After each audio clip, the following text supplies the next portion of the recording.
हरियाणा की झीलें पार्ट 2। अगली झील जो है वो है खलीलपुर झील। यह झील गुरुग्राम जिले के पटौदी खंड में स्थित है। यह वर्षा ऋतु में जल ग्रहण करती है। यह झील जो है वो ग्रीष्म ऋतु में सूख जाती है। यह झील लगभग 1500 एकड़ यानी 6.07 वर्ग किलोमीटर में विस्तृत है।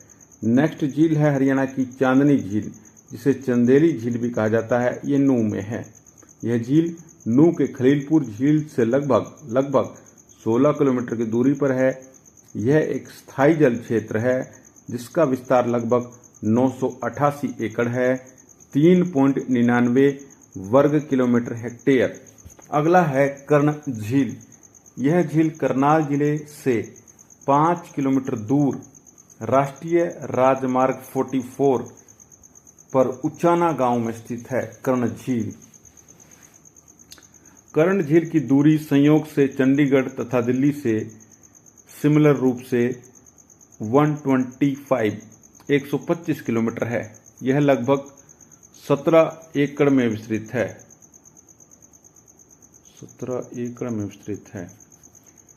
इस झील का आकार वृत्त के समान है।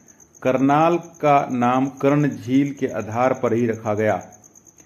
प्राचीन मान्यता के अनुसार दानवीर कर्ण इस झील में स्नान करके नित्य दान किया करते थे। इस झील में स्नान करके नित्य दान करते थे, इसलिए इस झील को कर्णताल झील कहा जाता है। कर्ण झील के किनारे ही कर्ण ने अपने कवच कुंडल देवराज इंद्र को दान दे दिए। इसको 1972 में पर्यटन स्थल का दर्जा दिया। आकृति जो है इसकी वृत्ताकार है। नोट: कर्ण झील को चक्रवर्ती झील भी कहा जाता है। इसका यह नाम हरियाणा के पूर्व राज्यपाल BN चक्रवर्ती के नाम पर रखा गया।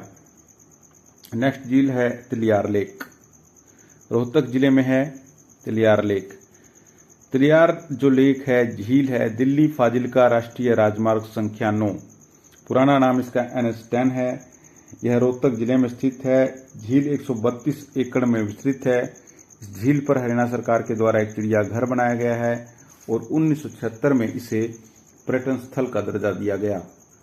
1976 में इसे पर्यटन स्थल का। अगले जो है वो है सुखना झील। सुखना झील 1958 में चंडीगढ़ में शिवालिक की श्रेणी की तलहटी में ली कार्बुजिए के द्वारा बनाई गई। इस झील का निर्माण का उद्देश्य चंडीगढ़ शहर को जो है वो था बाढ़ से बचाना। अच्छा, सुखना झील एक मानव निर्मित यानी कृत्रिम झील है।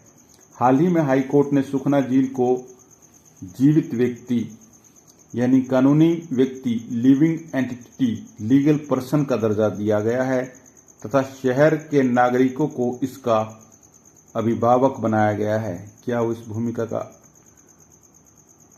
और जो चंडीगढ़ शहर के जो नागरिक हैं, सिटीजन हैं, इस भूमिका को ठीक प्रकार से निर्वाह कर रहे हैं। 1988 में सुखना झील को रामसर की सूची में शामिल किया गया था। बेहद दिलचस्प है हाई कोर्ट का आदेश। लीगल एंटिटी लिविंग एंटिटी का दर्जा दिया गया है और शहर के नागरिकों को इसका अभिभावक बनाया गया है। अभिभावक के नाते अपनी भूमिका अदा करनी चाहिए उनको।